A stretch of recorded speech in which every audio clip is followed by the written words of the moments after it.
Welcome to the second chapter of The Overstory by Richard Powers. And now, Nicholas Hoel. Now is the time of chestnuts.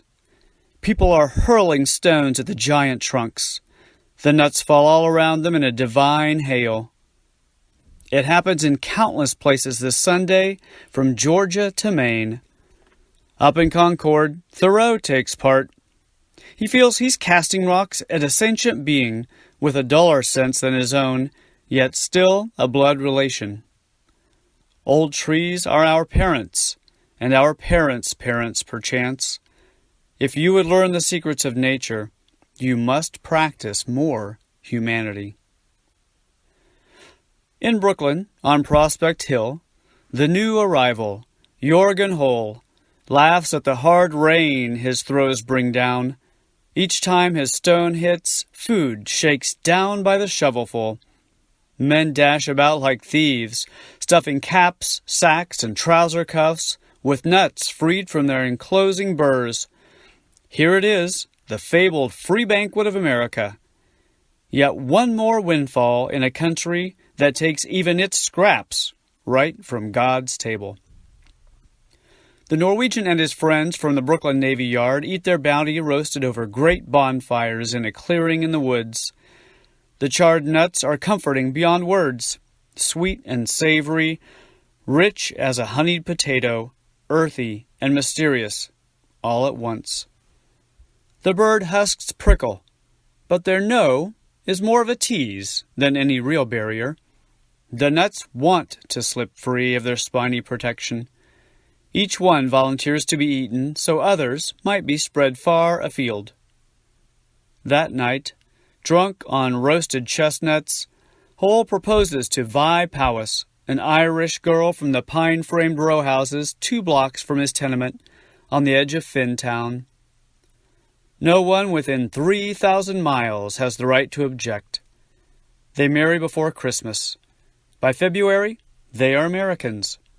In the spring, the chestnuts bloom again, long, shaggy catkins waving in the wind like whitecaps on the glaucous Hudson. Citizenship comes with a hunger for the uncut world.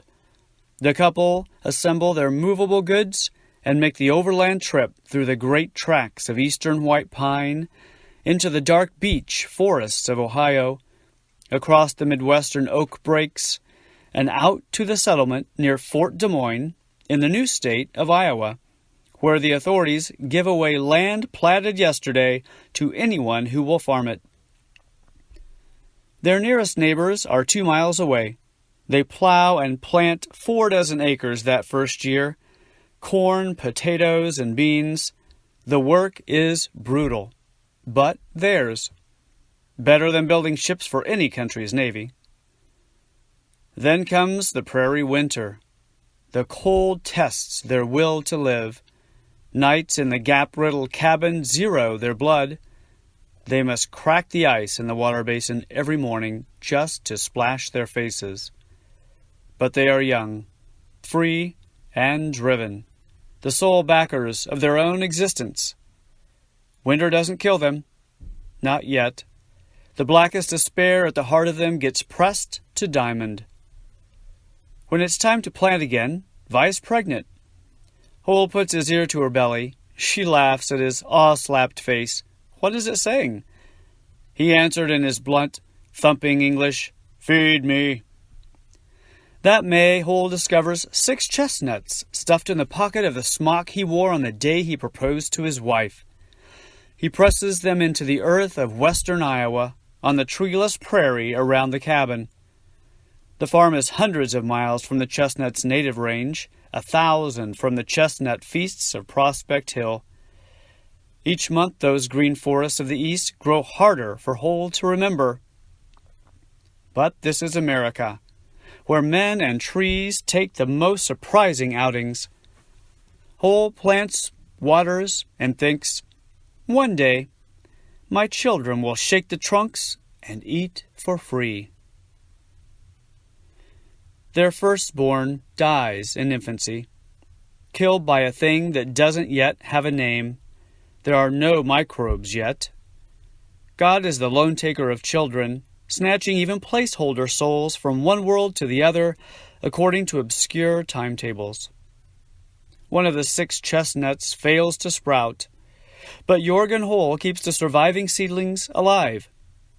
Life is a battle between the maker and his creation. Hoel grows expert at that fight. Keeping his trees going is trivial compared to the other wars he must wage each day. At the end of the first season, his fields are full, and the best of his seedlings stands over 2 feet tall. In 4 more years, the Hoels have 3 children, and the hint of a chestnut grove. The sprigs come up spindly, their brown stems lined with lenticels. The lush, scalloped, sawtoothed, spiny leaves dwarf the twigs they bud from. Aside from these starts and a few scattered bur oaks in the bottomlands, the homestead is an island in a grassy sea. Even the skinny starts already have their uses. Tea from infant trees for heart trouble, leaves from young sprouts to cure sores, cold bark brew to stop bleeding after birth, warmed galls to pare back an infant's navel, leaves boiled with brown sugar for coughs, poultices for burns, leaves to stuff a talking mattress, an extract for despair when anguish is too much. The years unfold, both fat and lean. Though their average tends towards runty, Jorgen detects an upward trend. Every year that he plows, he breaks more land, and the future whole labor pool keeps growing. Vi sees to that. The trees thicken like enchanted things. Chestnut is quick. By the time an ash has made a baseball bat, a chestnut has made a dresser. Bend over to look at a sapling, and it'll put your eye out. Fissures in their bark swirl like barber poles as the trunks twist upward. In the wind, the branches flicker between dark and paler green. The globes of leaves sweep out, sinking even more sun. They wave in the humid August, the way Hoel's wife still sometimes shakes free her once amber hair. By the time war comes again to the infant country, the 5 trunks have surpassed the one who planted them. The pitiless winter of '62 tries to take another baby. It settles for one of the trees. The oldest child, John, destroys another the summer after. It never occurs to the boy that stripping half the tree's leaves to use as play money might kill it. Hoel yanks his son's hair. "How do you like it, He cracks the boy with his open palm. Vi must throw her body in between them to stop the beating. The draft arrives in '63. The young and single men go first. Jorgen Hoel, at 33, with a wife, small children, and a few hundred acres, gets deferred. He never does help preserve America. He has a smaller country to save. Back in Brooklyn, a poet nurse to the Union dying writes, "A leaf of grass is no less than the journey work of the stars." Jorgen never reads these words. Words strike him as a ruse. His maize and beans and squash, all growing things alone, disclose the wordless mind of God. One more spring, and the 3 remaining trees burst out in cream-colored flowers. The blooms smell acrid, gamey, sour, like old shoes or rank undergarments. Then comes a thimbleful of sweet nuts. Even that small harvest reminds the man and his exhausted wife of the falling manna that brought them together one night in the woods east of Brooklyn. "There will be bushels," Jorgen says. His mind is already making bread, coffee, soups, cakes, gravies, all the delicacies that the natives knew this tree could give. "We can sell the extra in town." "Christmas presents for the neighbors," Vi decides. But it's the neighbors who must keep the Hoels alive in that year's brutal drought. One more chestnut dies of thirst in a season when not even the future can be spared a drop of water. Years pass. The brown trunks start to gray. Lightning in a parched fall with so few prairie targets tall enough to bother with hits one of the remaining chestnut pair. Wood that might have been good for everything, from cradles to coffins, goes up in flames. Not enough survives to make so much as a three-legged stool. The sole remaining chestnut goes on flowering, but its blooms have no more blooms to answer them. No mate exists for countless miles around, and a chestnut, though both male and female, will not serve itself. Yet still, this tree has a secret tucked into the thin living cylinder beneath its bark. Its cells obey an ancient formula. Keep still. Wait. Something in the lone survivor knows that even the ironclad law of now can be outlasted.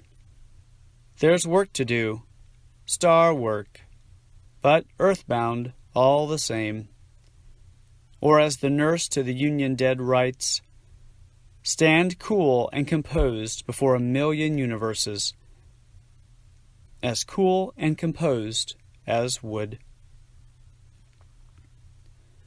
The farm survives the chaos of God's will. 2 years after Appomattox, between tilling, plowing, planting, roguing, weeding, and harvesting, Jorgen finishes the new house. Crops come in and are carried off. Hoel's sons step into the traces alongside their ox-like father. Daughters disperse in marriage to nearby farms. Villages sprout up. The dirt track past the farm turns into a real road. The youngest son works in the Polk County Assessor's office. The middle boy becomes a banker in Ames. The eldest son, John, stays on the farm with his family and works it as his parents decline. John Hoel throws in with speed, progress, and machines. He buys a steam tractor that both plows and threshes, reaps and binds. It bellows as it works like something set free from hell. For the last remaining chestnut, all this happens in a couple of new fissures, an inch of added rings. The tree bulks out. Its bark spirals upward like Trajan's column. Its scalloped leaves carry on, turning sunlight into tissue. It more than abides. It flourishes, a globe of green health and vigor. And in the second June of the new century, here is Jorgen Hoel, in bed, in an oak-trimmed upstairs room of the house he built, a bedroom he can no longer leave, looking out on the dormer window onto a school of leaves, swimming and shining in the sky. His son's steam tractor hammers down in the North 40, but Jorgen Hoel mistakes the sounds for weather. The branches dapple him. Something about those green and toothy leaves, a dream he once had, a vision of increase and flourishing, causes a feast to fall all around his head again. He wonders, what makes the bark twist and swirl so in a tree so straight and wide? Could it be the spinning of the earth? Is it trying to get the attention of men? 700 years before, a chestnut in Sicily 200 feet around sheltered a Spanish queen and her 100 mounted knights from a raging storm. That tree will outlive by 100 years and more the man who has never heard of it. Do you remember, Jorgen, asked the woman who holds his hand, Prospect Hill? How we ate that night? He nods toward the leafy limbs, the land beyond. I gave you that, and you gave me all of this country, my life, my freedom. But the woman who holds his hand is not his wife. Vi has died 5 years ago of infected lungs. Sleep now, his granddaughter tells him, and lays his hand back on his spent chest. We'll all be just downstairs. John Hoel buries his father beneath the chestnut the man planted. A 3-foot cast-iron fence now surrounds the scattering of graves. The trees above cast its shade with equal generosity on the living and the dead. The trunk has grown too thick for John to embrace. The lowest skirt of surviving branches lifts out of reach.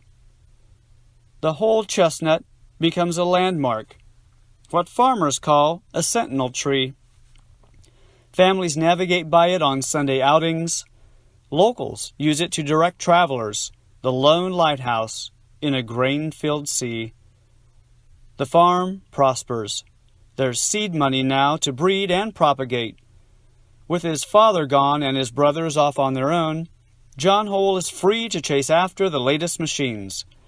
His equipment shed fills with reapers and winnowers and twine binders. He travels out to Charles City to see the first two-cylinder gas-powered tractors. When phone lines come through, he subscribes, although it costs a fortune and no one in the family can think what the thing might be good for. The immigrant's son yields to the disease of improvement years before there's an effective cure for it. He buys himself a Kodak No. 2 Brownie. You push the button, and we do the rest. He must send the film to Des Moines for developing and printing, a process that soon costs many times more than the $2 camera. He photographs his wife in calico and a crumpled smile, poised over the new mechanical clothes mangle.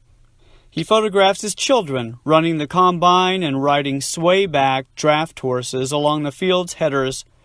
He photographs his family in their Easter finest, bound with bonnets and garroted by bow ties. When nothing else of his little postage stamp of Iowa is left to photograph, John turns his camera on the whole chestnut, his exact coeval. A few years before, he bought his youngest girl a zoopraxiscope for her birthday, though he alone kept playing with it after she grew bored. Now those squadrons of flapping geese and parades of bucking broncos that come alive when the glass drum spins animate his brain. A grand plan occurs to him, as if he invented it. He decides, for whatever years are left in him, to capture the tree and see what the thing looks like, sped up to the rate of human desire. He builds a tripod in the equipment shop. Then he sets a broken grinding stone on a rise near the house. And on the first day of spring 1903, John Hoel positions the No. 2 Brownie and takes a full-length portrait of the Sentinel chestnut leafing out. 1 month later, to the day, from the same spot and at the same hour, he takes another. The 21st of every month finds him up on his rise. It becomes a ritual devotion, even in rain and snow and killing heat, his own private liturgy of the Church of the Spreading Vegetative God. His wife teases him without mercy, as do his children. He's waiting for it to do something interesting. When he assembles the first year's 12 black and white prints and rifles them with his thumb, they show precious little for his enterprise. In one instant, the tree makes leaves from nothing. In the next, it offers up everything to the thickening light. Otherwise, the branches merely endure. But farmers are patient men, tried by brutal seasons, and if they weren't plagued by dreams of generation, few would keep plowing spring after spring. John Hoel is out on his rise again on March 21st, 1904, as if he, too, might have another 100 years or two to document what time hides forever in plain sight.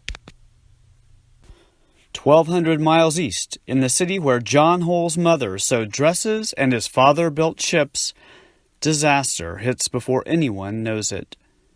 The killer slips into the country from Asia, in the wood of Chinese chestnuts, destined for fancy gardens. A tree in the Bronx Zoological Park turns October colors in July. Leaves curl and scorch to the hue of cinnamon. Rings of orange spots spread across swollen bark. At the slightest press, the wood caves in.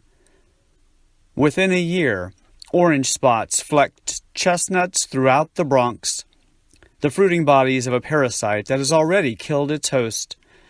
Every infection releases a horde of spores on the rain and wind. City gardeners mobilize a counterattack. They lop off infected branches and burn them. They spray trees with a lime and copper sulfate from horse-drawn wagons.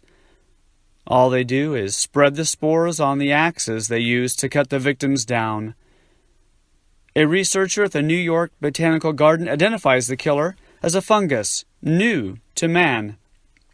He publishes the results and leaves town to beat the summer heat.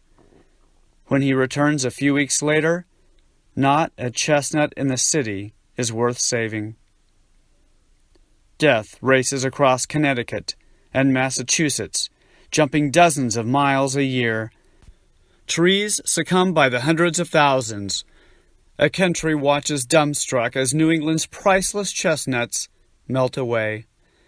The tree of the tanning industry, of railroad ties, train cars, telegraph poles, fuel, fences, houses, barns, fine desks, tables, pianos, crates, paper pulp, and endless free shade and food.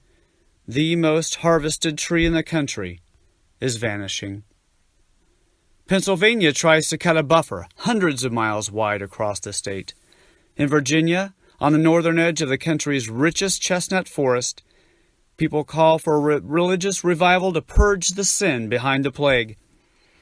America's perfect tree, backbone of entire rural economies, the limber, durable redwood of the East, with 36 industrial uses, every fourth tree of a forest stretching 200 million acres from Maine down to the Gulf, is doomed. News of the blight doesn't reach western Iowa. John Hoel returns to his rise on the 21st of each month in all weather. The whole chestnut keeps lifting the high water mark of its leaves. It's after something, the farmer thinks, his lone venture into philosophy. It has a plan. On the night before his 56th birthday, John wakes up at 2 a.m. and feels around on the bed as if looking for something. His wife asks what's wrong. Through clenched teeth, he answers, "It'll pass." 8 minutes later, he's dead. The farm descends upon his first two sons. The elder, Carl, wants to write off the sunk cost of the photo ritual. Frank, the younger, needs to redeem his father's decade of obscure research by carrying it forward as stubbornly as the tree spreads its crown. More than 100 frames long, the oldest, shortest, slowest, most ambitious silent movie ever shot in Iowa begins to reveal the tree's goal. A flip through the shot shows the subject stretching and padding about for something in the sky. A mate, perhaps? More light? Chestnut vindication. When America at last joins the world conflagration, Frank Hoel is sent to France with a 2nd Cavalry Regiment. He makes his 9-year-old son, Frank Jr., promise to keep taking pictures until his return. It's a year for long promises. What the boy lacks in imagination, he makes up for in obedience. Pure, dumb fate leads Frank Sr. out of the cauldron of Saint-Mihiel only to liquefy him with a mortar shell in the Argonne near Montfaucon. There isn't enough left to put in a pine box and bury. The family makes a time capsule of his caps, pipes, and watches and sinks it in the family plot under the tree that he photographed every month for too short a while. If God had a brownie, he might shoot another animated short subject. Blight, hovering a moment before plunging down the Appalachians into the heart of chestnut country. The chestnuts up north were majestic, but the southern trees are gods. They form near pure stands for miles on end. In the Carolinas, boles older than America grow 10 feet wide and 120 feet tall. Whole forests of them flower in rolling clouds of white. Scores of mountain communities are built from the beautiful, straight-grained wood. A single tree might yield as many as 14,000 planks. The stalks of food that fall shin-deep feed entire counties every year, a mast year. Now the gods are dying, all of them. The full force of human ingenuity can't stop the disaster breaking over the continent. The blight runs along ridge lines, killing off peak after peak. A person perched on an overlook above the southern mountains can watch the trunks change to gray-white skeletons in a rippling wave. Loggers race through a dozen states to cut down whatever the fungus hasn't reached. The nascent Forest Service encourages them. Use the wood at least before it's ruined. And in that salvage mission, men kill any tree that might contain the secret of resistance. A 5-year-old in Tennessee who sees the first orange spots appear in her magic woods will have nothing left to show her own children except pictures. They'll never see the ripe, full habit of the tree, never know the sight and sound and smell of their mother's childhood. Millions of dead stumps sprout suckers that struggle on year after year before dying of an infection that, preserved in these stubborn shoots, will never disappear. By 1940, the fungus takes everything, all the way out to the farthest stands in southern Illinois. 4 billion trees in the native range vanish into myth. Aside from a few secret pockets of resistance, the only chestnuts left are those that pioneers took far away, to states beyond the reaching of the drifting spores. Frank Hoel Jr. keeps his promise to his father, long after his father fades into blurry, black and white, overexposed memories. Each month, the boy lays another photo in the balsam box. Soon, he's an adolescent. Then, a young man. He goes through the motions the way the extended Hoel family keeps celebrating St. Olaf's Day without remembering what it is. Frank Jr. suffers nothing from imagination. He can't even hear himself think, "It's very possible that I hate this tree. It's very possible that I love it more than I loved my father." The thoughts can mean nothing to a man with no real independent desire, born under the thing he is chained to and fated to die under it, too. He thinks, "This thing has no business here. It's no good to anyone unless we chop it down." Then there are months when, through the viewfinder, the spreading crown seems to his surprised eye like the template for meaning itself. In summer, water rises through the xylem and disperses out of the million tiny mouths on the undersides of leaves, 100 gallons a day evaporating from the tree's airy crown into the humid Iowa air. In fall, the yellowing leaves fill Frank Jr. with nostalgia. In winter, bare branches click and hum above the drifts, their blunt, resting buds almost sinister with waiting. But for a moment each spring, the pale green catkins and cream-colored flowers put thoughts into Frank Jr.'s head. Thoughts he doesn't know how to have. The third Hoel photographer keeps on taking pictures, just as he keeps going to church long after deciding that the entire faithful world has been duped by fairy tales. His pointless photographic ritual gives Frank Jr.'s life a blind purpose that even farming cannot give. It's a monthly exercise in noticing a thing worth no notice at all, a creature as steadfast and reticent as life. The stack of photos hits the 500 mark during World War II. Frank Jr. stops one afternoon to flip through the pictures. He himself feels like the same boy who made an ill-advised promise to his father at the age of 9. But the time-lapse tree has changed beyond all recognition. When all the mature trees in the chestnut's native range are gone, the whole tree becomes a curiosity. A dendrologist in Iowa City comes out to confirm the rumor: a chestnut that escaped the Holocaust. A journalist from the Register does a feature on one of the last of America's perfect trees. More than 1,200 places east of the Mississippi have the word chestnut in them, but you have to come to a rural county in western Iowa to lay eyes on one. Ordinary people driving between New York and San Francisco on the new interstate that cuts a channel alongside the Hoel farm see only a fountain of shade in the lone and level expanses of corn and soy. In the bitter cold of February 1965, the number 2 brownie cracks. Frank Jr. replaces it with an Instamatic. The stack grows thicker than any book he has ever tried to read.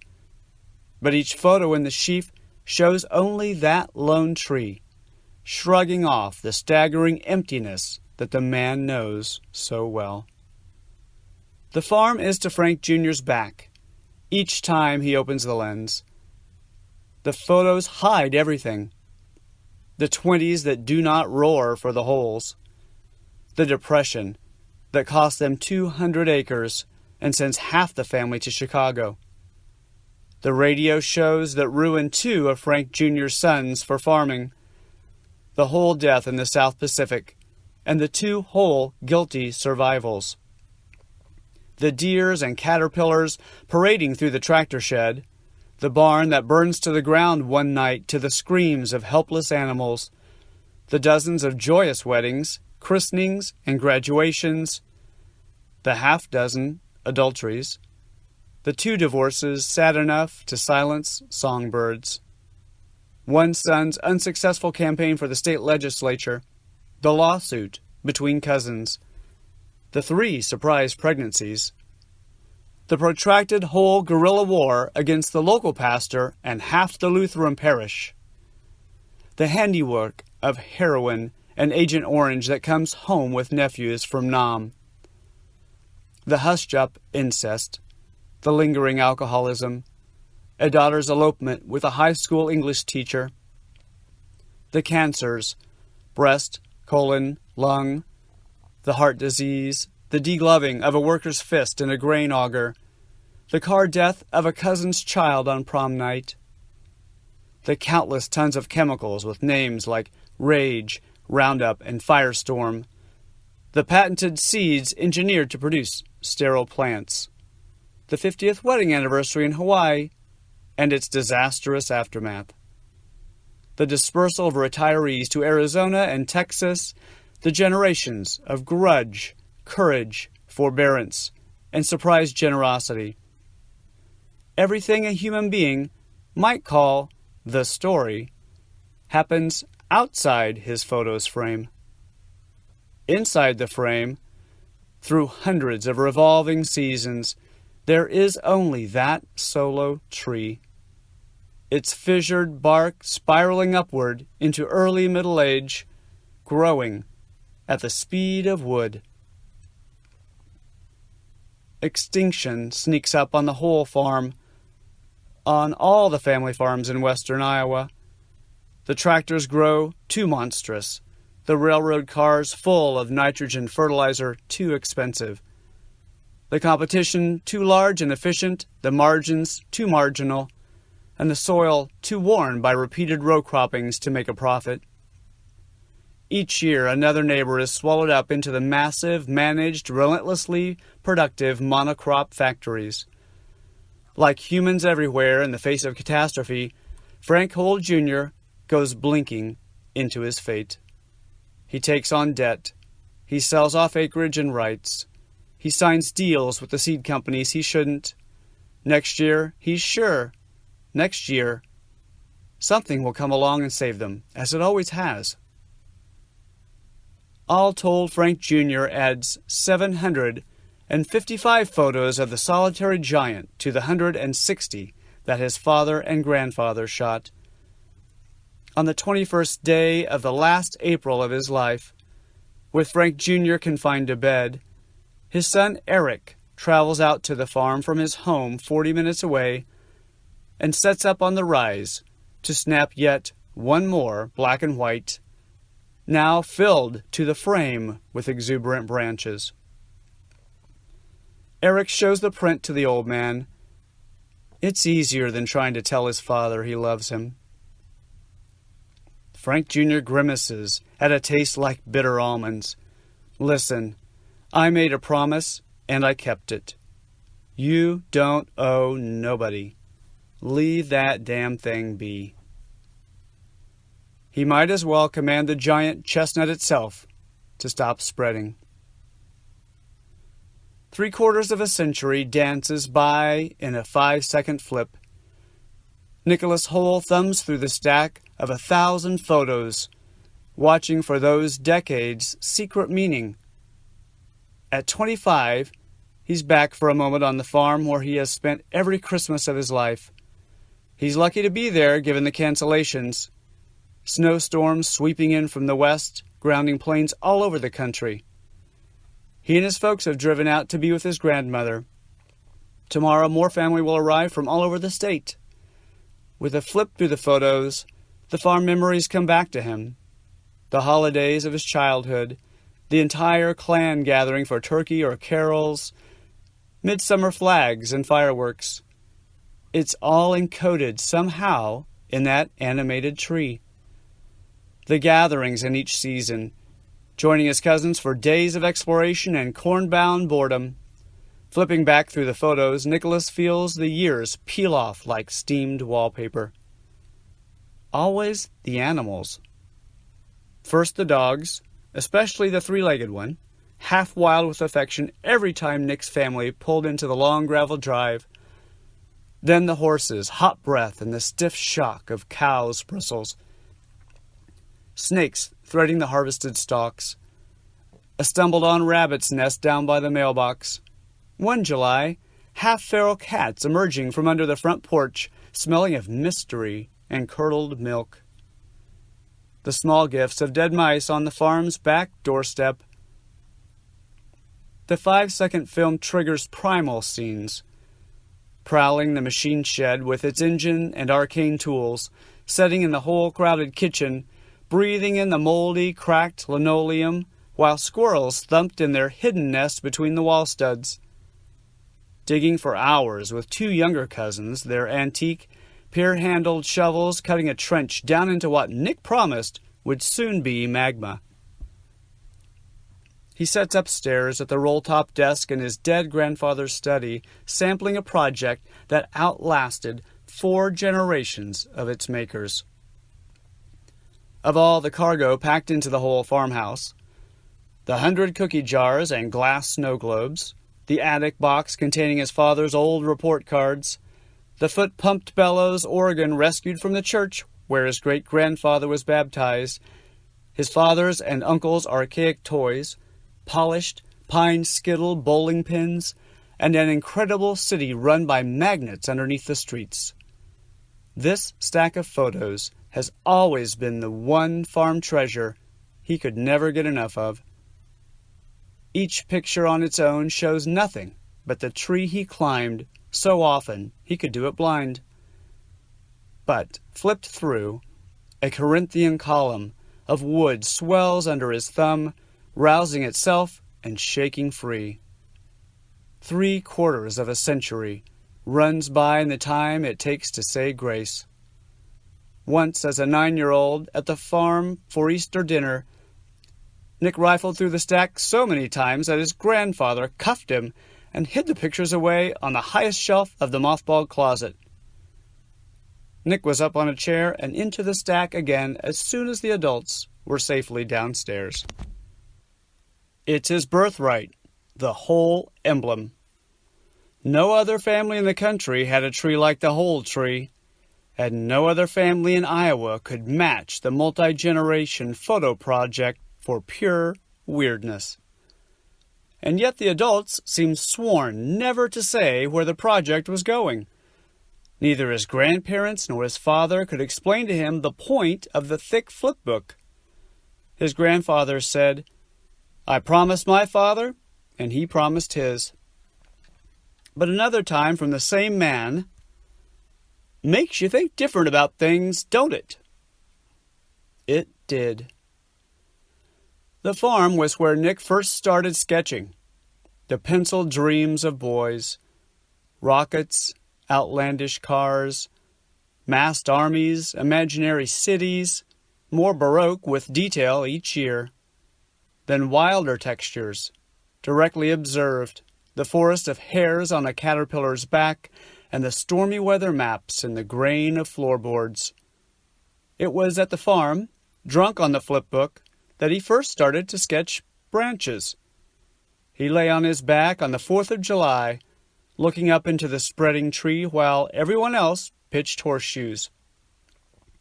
There was a geometry to this constant splitting, a balance to the various thicknesses and lengths that lay beyond his powers as an artist to reveal.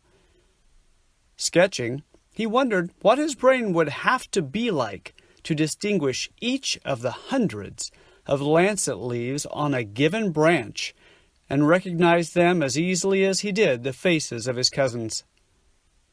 One more flip through the magic movie, and faster than it takes for the black and white broccoli to turn again into a sky-probing giant, the 9-year-old, cuffed by his grandfather, turns into a teen, falls in love with God, prays to God nightly, but rarely successfully, to keep from masturbating to visions of Shelley Harper, grows away from God and toward the guitar, gets busted for half a joint of pot, is sentenced to 6 months in a juvie scared straight facility near Cedar Rapids, and there, sketching for hours at a shot, everything he can see through the steel-webbed dorm room windows, realizes that he needs to spend his life making strange things.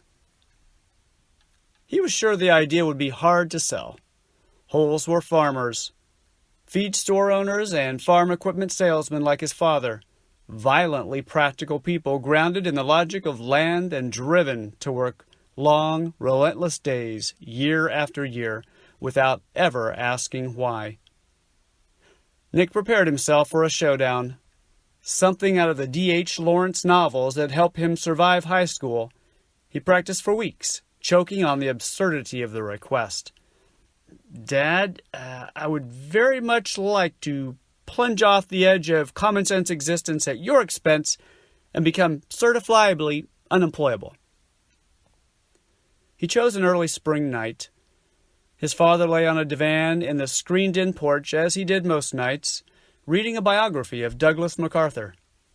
Nicholas sat in the recliner next to him. Sweet breezes blew in through the screen and uncombed his hair. "Dad, I need to go to art school." His father looked out over the top of his book, like he was gazing out on the ruins of his lineage. "I figured it would be something like that." And Nick was gone, reeled out on a leash long enough to reach the Chicago Loop, with the freedom to test all the flaws inherent in his own desire. At school in Chicago, he learned many things. Number 1, human history was the story of increasingly disoriented hunger. Number 2, art was nothing he thought it was. Number 3, people would make just about anything you can think to make. Intricate, scrimshawed portraits on the tips of pencil leads. Polyurethane-coated dog shit. Earthworks that could pass for small nations. Number 4, makes you think different about things, don't it? His cohort laughed at his little pencil sketches and hyperreal tronc-de-lait paintings, but he kept making them season after season. And by his 3rd year, he became notorious, even cattily admired. Winter night of senior year in his rented broom closet in Rogers Park, he had a dream. A woman student he loved asked him, "What is it that you really want to make?" He bared his hands to the sky, shrugging. Tiny wells of blood pooled in the center of his palms. Up from those pools grew two branching spines. He thrashed in a panic, back up to consciousness. Half an hour passed before his heart slowed enough for him to realize where those spines came from.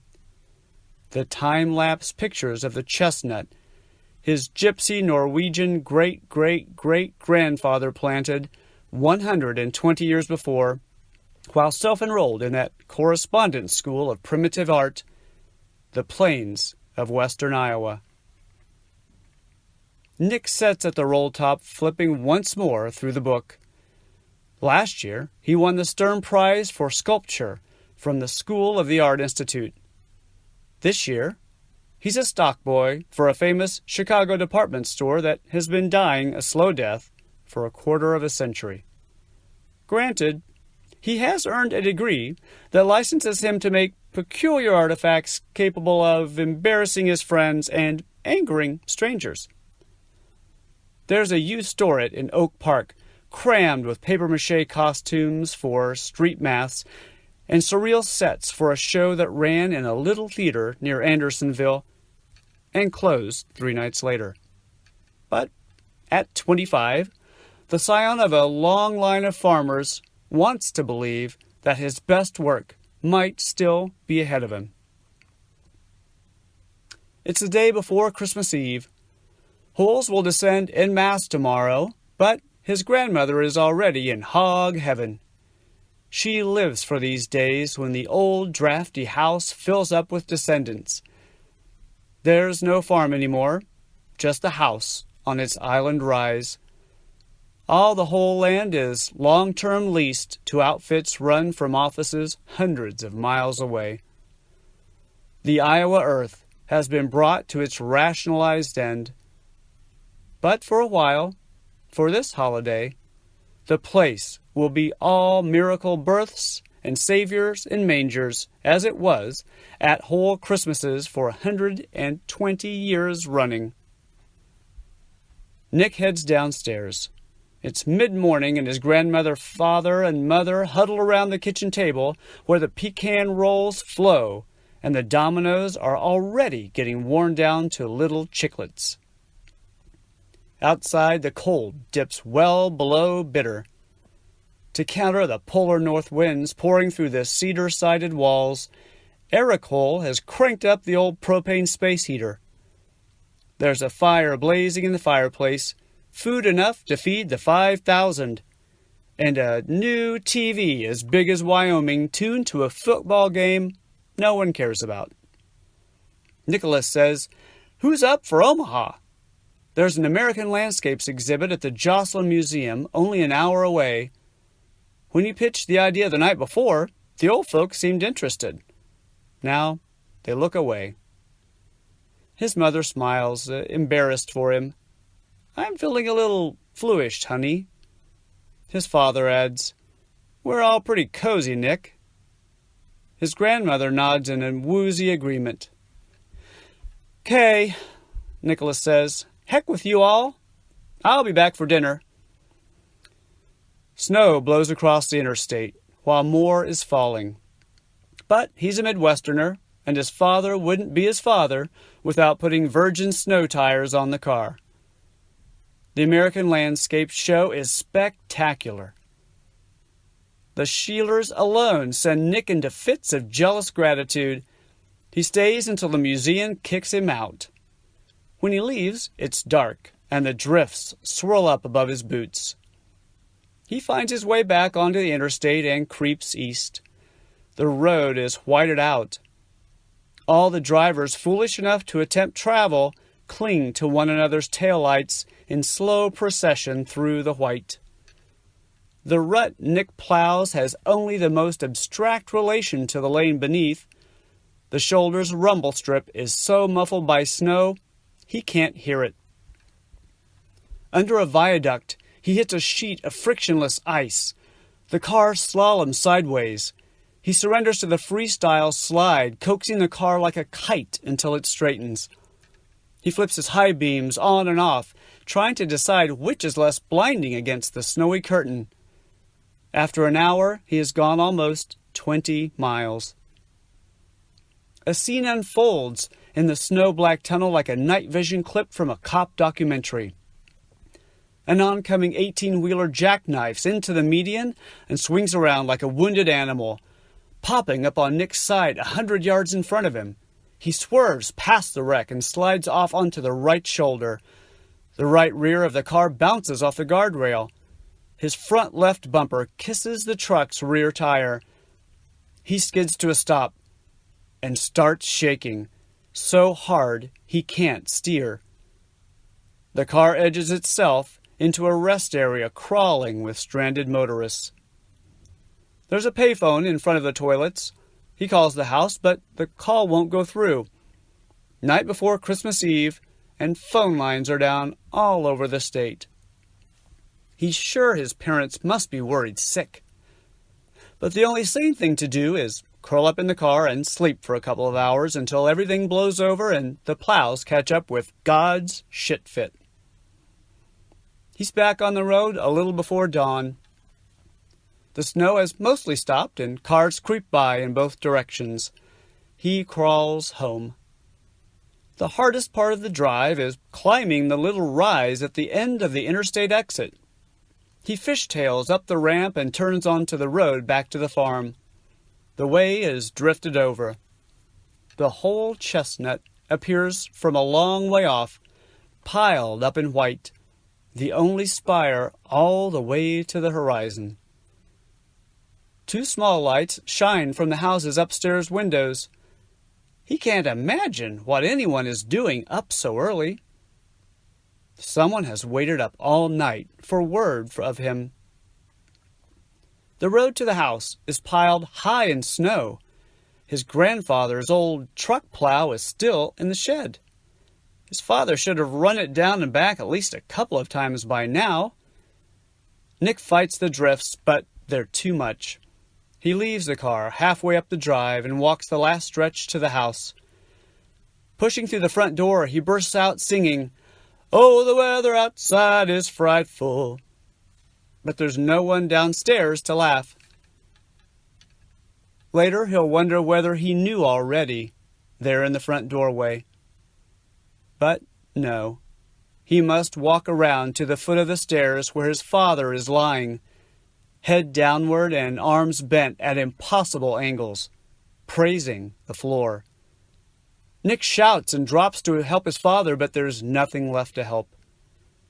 He stands and takes the stairs 2 at a time, but by now everything is as clear as Christmas, everything anyone needs to know. Upstairs, the 2 women curl up in their bedrooms and can't be wakened. A late morning sleep-in on Christmas Eve. Blur rises up his legs and torso. He's drowning in pitch. He runs back downstairs where the old propane heater still cranks away, venting gas that rises and pools invisibly underneath the ceiling that Nick's father has so recently snugged up with extra insulation. Nick blunders through the front door, trips down the porch steps and falls into the snow. He rolls over in freezing white, gasping and reviving. When he looks up, it's into the branches of the Sentinel tree, lone, huge, fractal, and bare against the drifts, lifting its lower limbs and shrugging its ample globe. All its profligate twigs click in the breeze as if this moment, too, so insignificant, so transitory, will be written into its rings and prayed over by branches that wave their semaphores against the bluest of Midwestern winter skies.